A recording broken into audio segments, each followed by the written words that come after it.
Hi hello everyone, welcome back to my channel. So ನಾನು ಮೊದಲು ಒಂದ್ಸತಿ ವೀಕ್ಲಿ ಅನಾಲಿಸಿಸ್ ಹೇಳಿದ್ದೆ, ಮಾರ್ಕೆಟ್ ರೇಂಜ್ ಹೋಗುತ್ತೆ ಅಂತ. ಯಾವತ್ತು 26th ಅಲ್ಲಿ ನಾನು ಎಕ್ಸ್ಪ್ಲೇನ್ ಮಾಡಿದೆ. ಸೊ ಮಾರ್ಕೆಟ್ ಏನಾಯ್ತು, 2 ಕ್ಯಾಂಡಲ್ ಲೋ ಕ್ರಾಸ್ ಆಯಿತು, ಅಗೇನ್ ಅಪ್ ಜಿಗ್ಜ್ಯಾಕ್, 1 ವೀಕ್ ಪೂರ್ತಿ ಜಿಗ್ಜ್ಯಾಕ್ ಹೋಗ್ತದೆ.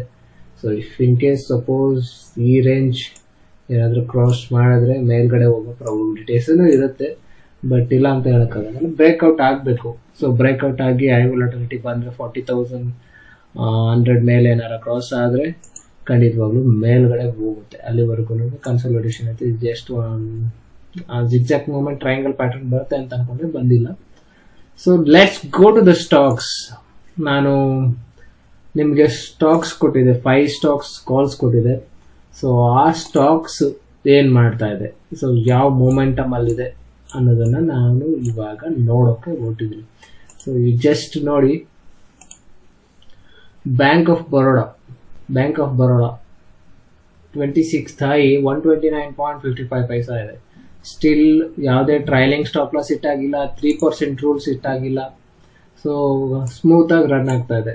ಅಗೇನ್ ಇದನ್ನು ಕೂಡ 1687.45ಗೆ ಎಂಟ್ರಿ ಕೊಟ್ಟಿದೆ. ಅದನ್ನು ಸ್ಮೂತಾಗಿ ಓಡ್ತಾ ಇದೆ. ಟ್ರೈಲಿಂಗ್ ಏನು ಇಟ್ಟಾಗಿಲ್ಲ, ಆಲ್ಮೋಸ್ಟ್ ಇಲ್ಲೇ ಎಂಟ್ರಿ ತಗೊಂಡಿದೆ. ಸೊ ಟ್ರೈಲಿಂಗ್ ಏನು ಇಟ್ಟಾಗಿಲ್ಲ, ಓಡ್ತಾ ಇದೆ. ಸೊ ಅಗೇನ್ ಬಿ ಎಲ್ಲು 26th high entry, still running. Indian hotel ಕೂಡ 26th ಎಂಟ್ರಿ, ಸ್ಟಿಲ್ ಓಡ್ತಾ ಇದೆ.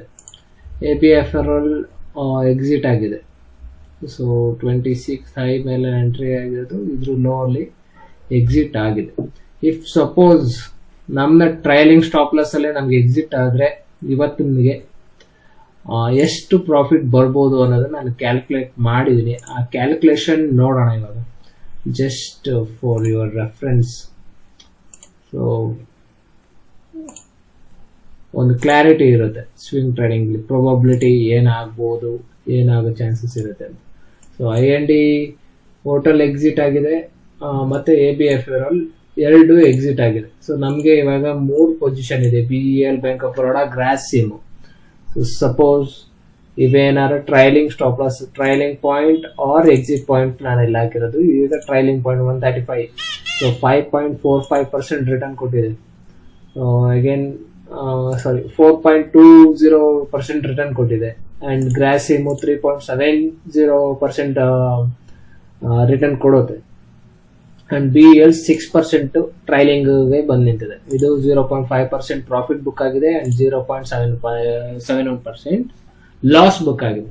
ಸೊ ಓವರ್ ಆಲ್ ನಮ್ಮ ಇನ್ವೆಸ್ಟ್ಮೆಂಟ್ ಮೇಲೆ ನಮಗೆ 14% ರಿಟರ್ನ್ ಬಂದಿದೆ ಬರೀ 10 ದಿನಕ್ಕೆ.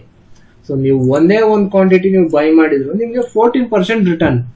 ಸೊ ನೀವು ಪ್ರಾಬಬಿಲಿಟಿ ಎಷ್ಟು ಇನ್ವೆಸ್ಟ್ ಮಾಡಿರ್ತಿದ್ರಿ ಒಂದೊಂದು ಸ್ಟಾಕ್ ಮೇಲೂ ಅಂದ್ರೂ, ಈಗ ಜಸ್ಟ್ 2015 ಅಂತ ಅನ್ಕೊಳ್ಳೋಣ, 2015 ಅಂತ ಅನ್ಕೊಂಡ್ರು ಎಷ್ಟು 86 ಪಾಯಿಂಟ್ಸ್ ಗೇನ್ ಆಗಿದೆ.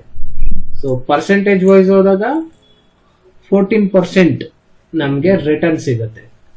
ಈಗ ಆಸ್ ಆಫ್ ನೌ ನಮ್ಮ ಟ್ರೈಲಿಂಗ್ಗೆ ನಮಗೆ ಪ್ರಾಪರ್ ರಿಟರ್ನ್ಸ್ ಅಂತ ಸಿಗೋದು. ಸಪೋಸ್ ನಾವು ಇದನ್ನೇನಾದ್ರೂ ಫ್ಯೂಚರ್ಸ್ ಅಲ್ಲಿ ಮಾಡಿದ್ರೆ ನನ್ನ ಪ್ರಕಾರ ಪ್ರಾಬಬಿಲಿಟಿ ಇಷ್ಟನ್ನು ಸೇರಿಸಿದ್ರೆ 12 lakhs ಅಲ್ಲಿ ನಾವು ಟ್ರೇಡ್ ತಗೊಬಹುದು. 12 lakhs ಅಂತ ಅನ್ಕೊಳ್ಳೋಣ. 12 lakhs ಇದು ಟ್ರೇಡ್ ಮಾಡೋದಕ್ಕೆ ಬೇಕಾಗಿದ್ದು ಕ್ಯಾಪಿಟಲ್. ಸೊ 12 lakhsಗೆ 31,882 ಬುಕ್ ಆಗೋದ್ರಲ್ಲಿದೆ, 29,735 ಬುಕ್ ಆಗುತ್ತೆ. ಇದು 72,960 ಬುಕ್ ಆಗುತ್ತೆ, 6,400 ಬುಕ್ ಆಗೋಗಿದೆ, 5,720 ಲಾಸ್ ಬುಕ್ ಆಗಿದೆ. ಸೊ ಓವರ್ ಆಲ್ ನನಗೆ 26th ಇಂದ 8th of Septemberಗೆ 1,35,292 rupees. ಯಾವ ಜಾಬ್ ಅಲ್ಲೂ ಸಿಗಲ್ಲ ಇಷ್ಟು ದೊಡ್ಡ ಅಮೌಂಟ್. ಸೊ ಪ್ರಾಬಬಿಲಿಟಿ ಅಷ್ಟು ಬುಕ್ ಆಗೋ ಚಾನ್ಸಸ್ ಇಫ್ ಸಪೋಸ್ ನಾನೇನಾದ್ರು ಇಷ್ಟು ಟ್ರೇಡ್ನ ನನ್ನ ಪೊಸಿಷನ್ ಅಲ್ಲಿ ತಗೊಂಡಿದ್ದೆ. ಸೊ ಇದೇನೆ ನಮಗೆ ಪೀಸ್ ಆಫ್ ಮೈಂಡ್ ಅನ್ಕೊಳ್ಳಿ. ಈಗ ನೋಡಿ, ನಾನು 26th ಅಲ್ಲಿ ತಗೊಂಡಿರೋ ಟ್ರೇಡ್, 26th ಅಂದ್ರೆ ಇವತ್ತಿಗೆ ಎಷ್ಟಾಯ್ತು, ಹತ್ತತ್ರ ಅರ್ಧ ಮಂತ್ ನಾನು ಮಾನಿಟರ್ ಮಾಡಿಲ್ಲ ಅಂದ್ರೂ, ಜಸ್ಟ್ ಸ್ಟಾಪ್ ಲಾಸ್ ಇಟ್ಕೊಂಡು ಬಂದ್ರು ನಾನು ಇಷ್ಟು ಪ್ರಾಫಿಟ್ ಬುಕ್ ಮಾಡ್ಬೋದು. ಇಷ್ಟೇನೆ ಮಾರ್ಕೆಟ್ ಆಲ್ಮೋಸ್ಟ್. ಸೊ ಇದು ಬಿಟ್ಟು ಬೇರೆ ಏನೂ ಇಲ್ಲ. ಸೊ ಏನಂದ್ರೆ ನೀವು ದಿನ ಬರಬೇಕು, ದಿನ ಲಾಗಿನ್ ಮಾಡಬೇಕು, ದಿನ ಟ್ರೇಡ್ ಮಾಡಬೇಕು ಆ ಥರ ಏನಿಲ್ಲ. ಪೊಸಿಷನಲ್ಲೂ ಒಳ್ಳೆ ಆಸಮ್ ರಿಟರ್ನ್ಸ್ನ ನಾವು ತೆಗಿಬೋದು. 14%, 15% ಇಸ್ ಜಸ್ಟ್ ನಥಿಂಗ್. ಏನಂದ್ರೆ ನೀವು ಪ್ರಾಪರ್ ಸೆಟಪ್ ಅಲ್ಲಿ ಟ್ರೇಡ್ ಮಾಡಬೇಕು, ಪ್ರಾಪರ್ ಆಗಿ ರಿಸ್ಕ್ ರಿವಾರ್ಡ್ ಇಟ್ಕೊಂಡಿರ್ಬೇಕು, ಒಳ್ಳೆ ಮನಿ ಮ್ಯಾನೇಜ್ಮೆಂಟ್ ಇಟ್ಕೊಂಡಿದ್ರೆ ಖಂಡಿತವಾಗ್ಲೂ ನೀವು ಪ್ರಾಫಿಟಬಲ್ ಆಗೋ ಚಾನ್ಸಸ್ ಜಾಸ್ತಿ ಇರುತ್ತೆ. ಓಕೆ, ಸೊ ನೋಡಿ, ಸ್ವಿಂಗ್ ಟ್ರೇಡಿಂಗ್ ಕಾಲ್ಸ್ ಇವಾಗ IND ಹೋಟೆಲ್ APRL ಮುಗೀತು. ಸೊ ನಾನು ಇದಿಷ್ಟನ್ನ 3 ಸ್ಟಾಕ್ಸ್ನ ಟ್ರ್ಯಾಕ್ ಮಾಡ್ತಿರ್ತೀನಿ. ಈ 3 ಯಾವಾಗ ಕ್ಲೋಸ್ ಆಗುತ್ತೆ ಅದಾದ್ಮೇಲೆ ನಾನು ಬೇರೆ ಕಾಲ್ಸ್ನ ಎಕ್ಸ್ಪ್ಲೇನ್ ಮಾಡ್ತೀನಿ. Okay, thanks for watching. Bye, see you. ಎಲ್ಲ ನಿಮ್ಮ ಫ್ರೆಂಡ್ಸ್ಗಳಿಗೆ, ನಿಮ್ಮ ರಿಲೇಟಿವ್ಸ್ಗೆ ಯಾರ್ಯಾರಿಗೆ ಸ್ಟಾಕ್ ಮಾರ್ಕೆಟಲ್ಲಿ ಇಂಟ್ರೆಸ್ಟ್ ಇದೆ ಅವ್ರಿಗೆಲ್ಲರಿಗೂ ನನಗೆ ಸಬ್ಸ್ಕ್ರೈಬ್ ಮಾಡೋದಕ್ಕೆ ಹೇಳಿ ನನ್ನ ಚಾನಲ್. ಸೊ ಆದಷ್ಟು ಬೆಳೆಸೋದಕ್ಕೆ ಟ್ರೈ ಮಾಡಿ, ಮೀನ್ಸ್ ಸಪೋರ್ಟ್ ಮಾಡಿ, ಬೆಳೆಸೋದು ಮೀನ್ಸ್ ಸಪೋರ್ಟ್ ಮಾಡಿ. Thanks for watching. ಬಾಯ್.